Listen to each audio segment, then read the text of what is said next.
Hello guys and welcome back to another video here from the BeamNG modding tutorial series, and today we're going to continue and probably finish the drivetrain with the clutch, transmission, drivetrain, differential and axles. We are going to start off with the clutch because it's the first thing that comes after the engine, and then the transmission. For that we're going to create a new JBeam file. And it's going to be tutorial_transmission.jbeam. We're going to have a 5-speed manual as our transmission. Okay, now that we have the basics, we get our slot type in.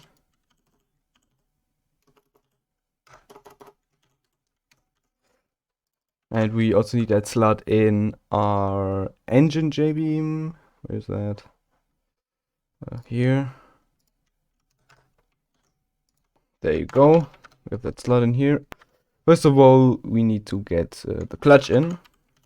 So let's go into the powertrain. Yeah. Take the header. There you go. Well, all transmission types need a clutch or a clutch-like device before them, except for the DCT or double clutch transmission, because it already has the clutches in it. And yeah, so we add a new component in the drivetrain. And yeah, as I already said, this car has a manual transmission, so we need a classic friction clutch. Sequential transmission also use friction clutches, and there are also torque converters for automatic transmission and CVTs, and an old viscous clutch, but I'm not going to address that here. You can look it up in the wiki if you want, but it's not really used anymore.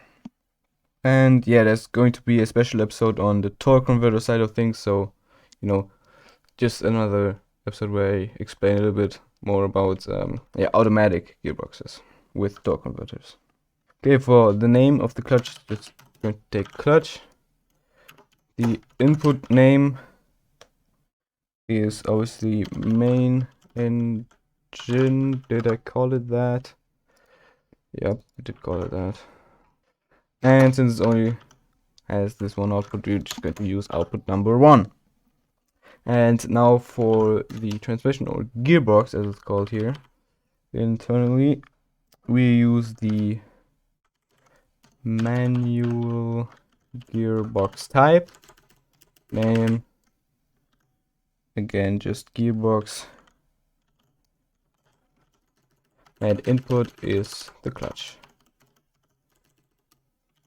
Now we go to all the properties for these two components. For the clutch, you don't even have to add anything, it works without doing any of that. Yeah, most of the values for the clutch are automatically calculated. You might change the max clutch temp, which is if that is reached, the clutch will just break. Max safe clutch temp, which is the maximum temperature the clutch can reach without losing efficiency or starting to slip. And warning temp is just the temperature at which a warning will be displayed on screen. Another value is cooling coef, which changes how good the clutch is cooled.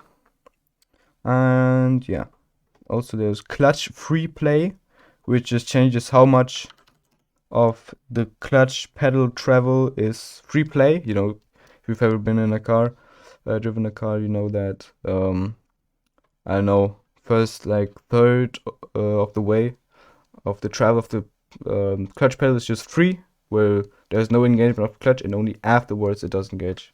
So yeah, I'm just going to set that to whatever, 0.35 I guess.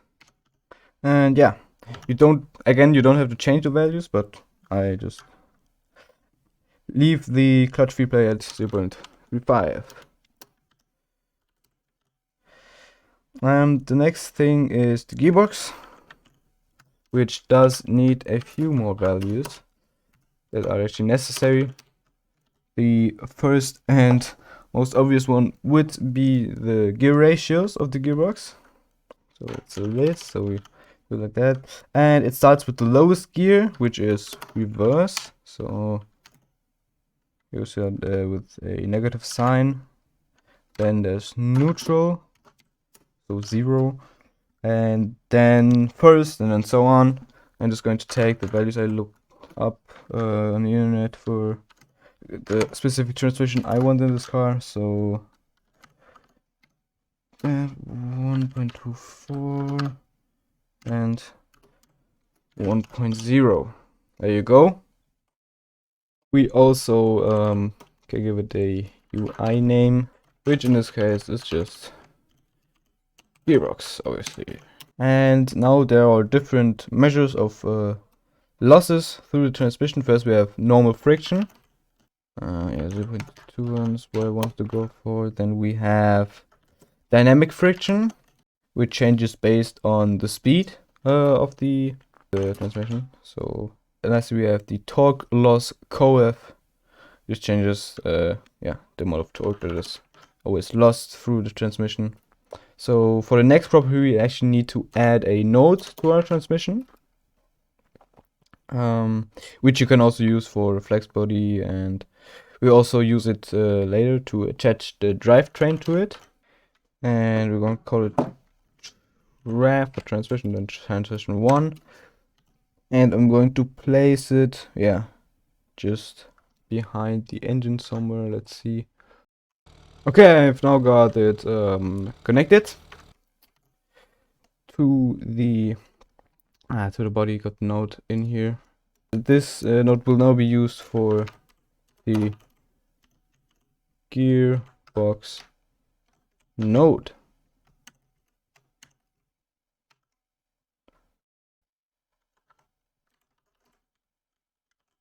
Transition 1. There you go.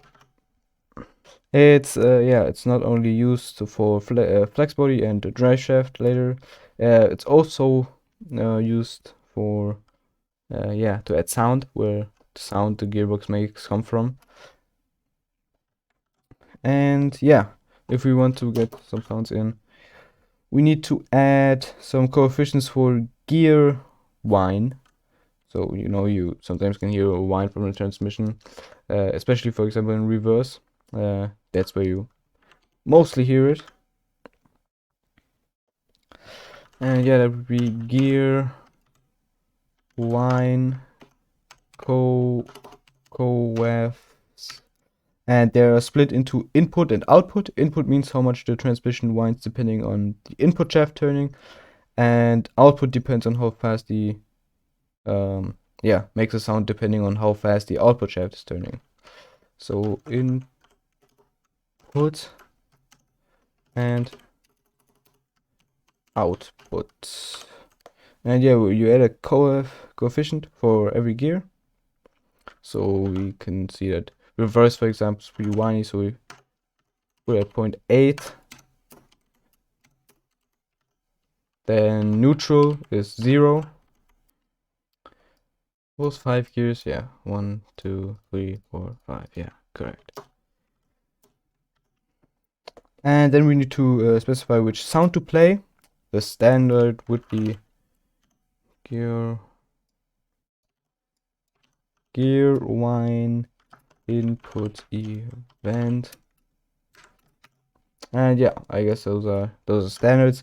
You can find other ones in the JBeam of race transmissions. For example, if we go ahead, ETKI race has got quite a whiny transmission. It's hello. Oh wait, we can close up so we can hear it even louder.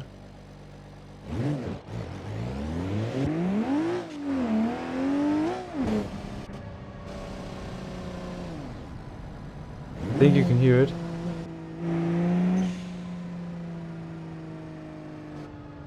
I think in the interior you can even hear it better. Yeah, I think I can hear it at least. I don't know if you can hear it. The last thing we would want to change in here would be the vehicle controller, or some parameters for the vehicle wait, controller.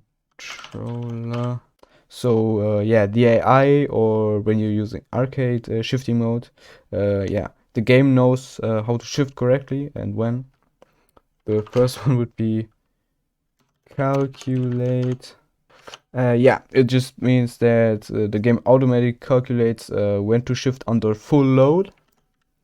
So when you're going full throttle. The second thing would be wheel slip threshold. Wheel slip threshold. Yeah, I think that's correct. I want 9,000. There you go. And the lower this value is, the longer the game will wait before shifting up during wheel spin. So it will, yeah, the lower the value, the lower the wheel spin has to be for the the game to decide to shift up. And yeah, lastly, you can use a list of low shift down RPM and low shift up RPM to tell the game when to shift down and up during less aggressive driving. So yeah, let's just do that low.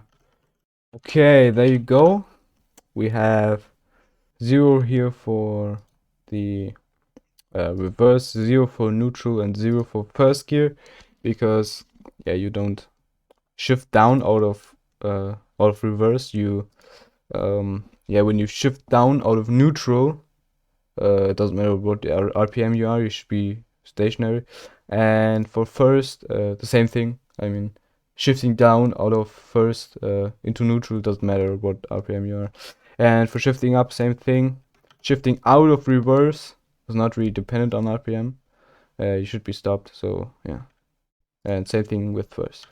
And yeah, that's it for transmission and clutch.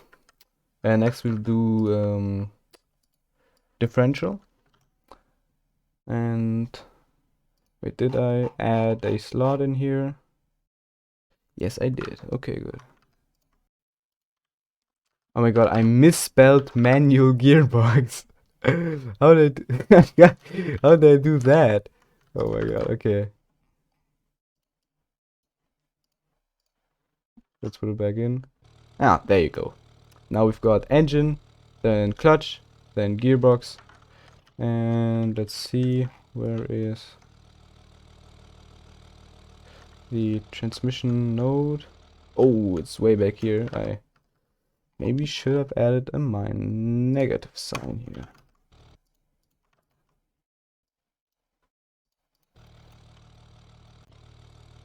Now I've got transmission right up front here. You can see. You can shift through the gears.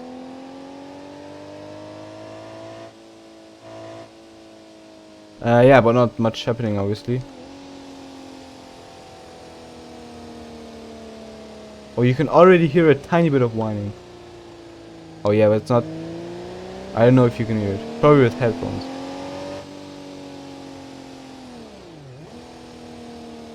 I can hear it very quietly. Yeah, but okay. So yeah, now we go to differential, drive shaft, axles. Yeah. We do that in another new file called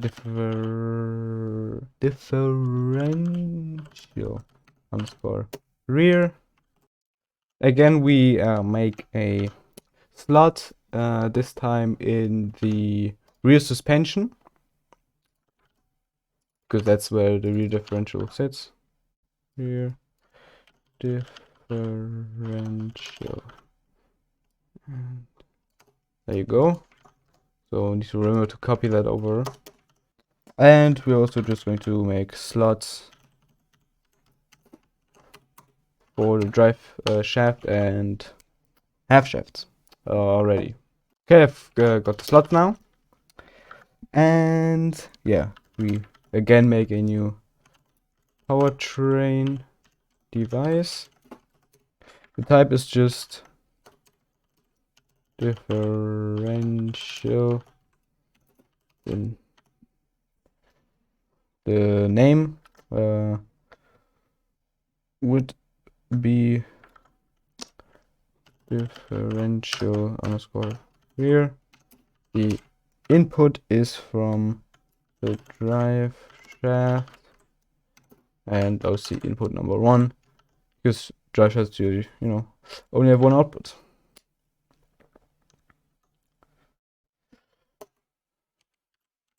Now in the differential section, we can again give it a UI name.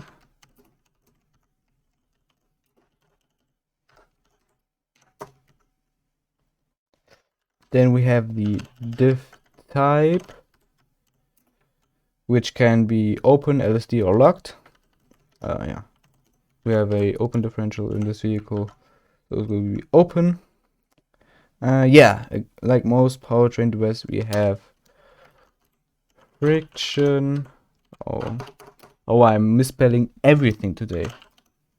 Friction, dynamic friction, torque loss coef. In hindsight, I just could have copied it, all these things from the transmission and just changed the values instead of typing it all out. But yeah, it is what it is. And we also have gear ratio for the differential, which is just the final drive. So in my case, I found it out that it should be 3.38.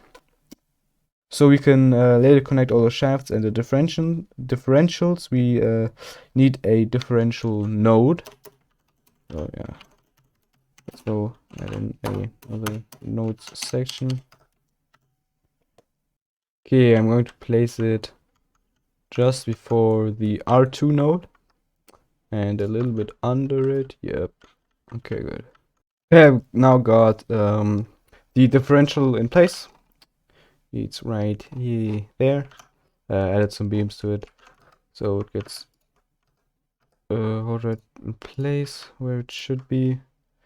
Where is it? There. Let's go. Add it also. Suspension rear and reload. Oh, yeah, right there, I believe. Okay, now we can see your suspension differential. Go ahead, and there it is. There is the differential node right on there. Yeah, it doesn't do much yet. You can see it's pretty off somewhere over here on the map, but yeah, it's not connected, so that's why. Yeah, that's it. And now we're going to add the the drive shaft down here. Okay, now we've got all the standard stuff out of the way.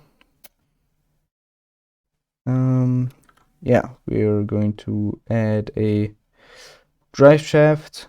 Yeah, that connects the gearbox and the rear differential. And we're also going to add a torque reactor. Oh, again, the powertrain. A torsion reactor. Sorry, not torque. Torsion reactor, which comes before the drive shaft. Torsion. And it comes before the yeah, directly after the gearbox. Use first output. Let's copy this again. And then afterwards we have the drive shaft, which is just a shaft.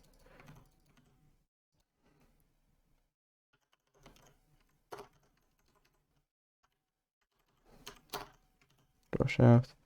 And input is torsion reactor. Yeah, torsion reactor basically just adds a torque to the vehicle, responding to the movement of the drive shaft. For the shaft, we don't even have to add a new section. We'll just add its properties right behind here. Again, we have UI name, then again friction, dynamic friction, but also so we can break this drive shaft. Let's give it a break trigger beam, and that's going to also be this drive shaft. All right. The torsion reactors, yeah, only property are the nodes to where it applies the torque. Yeah, so that would be just torque reaction nodes like in the engine, and we're actually going to use the engine node to apply the torque to. So these ones.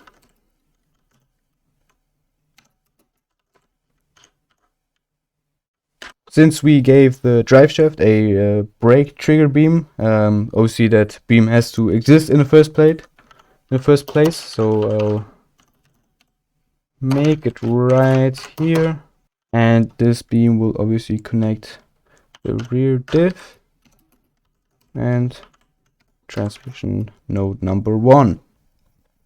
And so yeah, the brake trigger beam works. We give it its name, which was drive shaft, right? Yep, right here, drive shaft.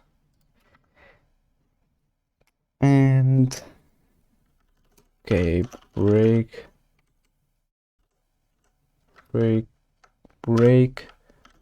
group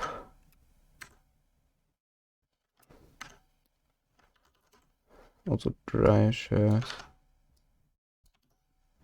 and a deform group, also called drive shafts.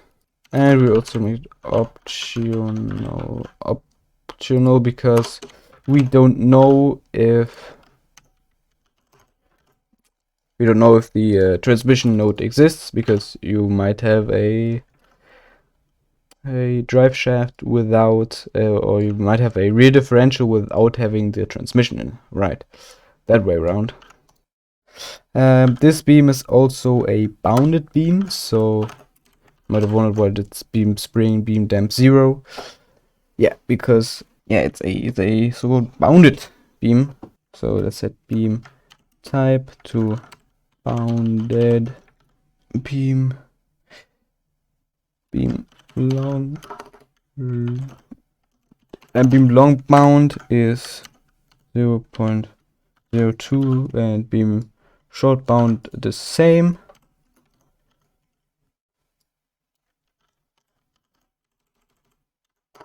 That basically just means that if the beam expands for more than 2%, yeah, that's 2% of its length, or contracts more than 2% of its length, these new limit values come into effect. So again, what that means is this beam is bounded, meaning that if it doesn't expand or contract, normal beam spring and normal beam values apply, so 0 spring and 0 damp. Only if the beam expands 2% or contracts by 2%, these limit values will apply. So yeah, and beam type should be set back to normal. Beam long bound and short bound reset to 1, so we don't affect anything down the line. Okay, there we go. Maybe a little bit confused with the limit. Yeah, I think that's actually that's it for the drive shaft, and now we do the half shafts. So half shafts. Okay, now for the final part. Again, we have the half shaft, or axles, or whatever you want to call them. They're just two simple shafts connecting the differential to the wheels. So again, go to powertrain. Again, copying the error because I cannot remember it. Again, type is shaft. Wait, right, wheel, axle, right, and then those are the same. So input name is differential rear. Oh, come on, you don't autofill together.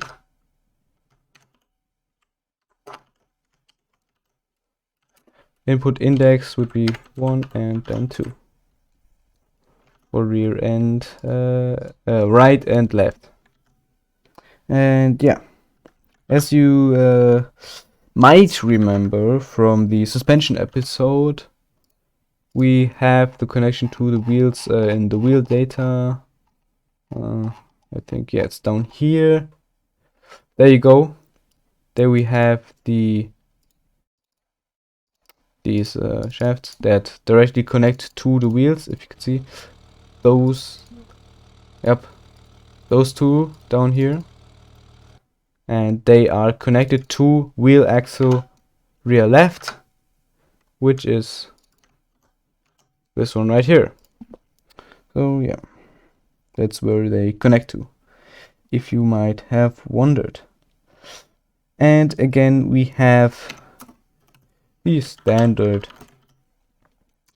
options, so brake trigger beam, and then friction, UI name first, again friction and dynamic friction, and just copy it over to the other one and change these two there. And now we've got powertrain components in, and we again need to make the required beams. And we're going to take the same bounded arguments here, and they will connect the wheel directly to the rear diff. And yeah, we just also copy this, since it's almost the same, just changing the names. Okay, this is right. Brake group. So, by the way, the brake group type changes whether the beam gets, if the type is 1, I think, then the beam only gets broken by the brake group but doesn't trigger the brake group. So yeah, I think that's the way around this. So yeah, we've now got the beams in, and I think we're done. Oh wait, we just need to do this again. There you go. And now I'm going to copy those two. Yeah, just copy all of them. And now you can see we've got the drivetrain. Yeah, this, by the way, an app you can just get from the app menu or whatever. Here you can see we've got the engine in the front, we've got our clutch, we've got the gearbox, then we have our torsion reactor, then we have the drive shaft, our rear differential, the left and right wheel axles. And yeah, I guess we can go ahead and drive.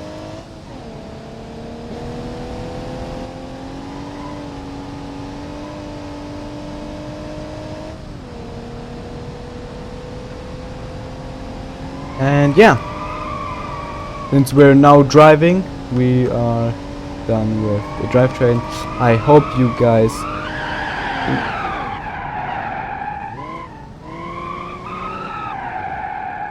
learned something new in this episode. And yeah, hit the subscribe button to not miss the future episodes of this series, and leave a like if you liked, dislike if you didn't, and I see you guys again in the next episode.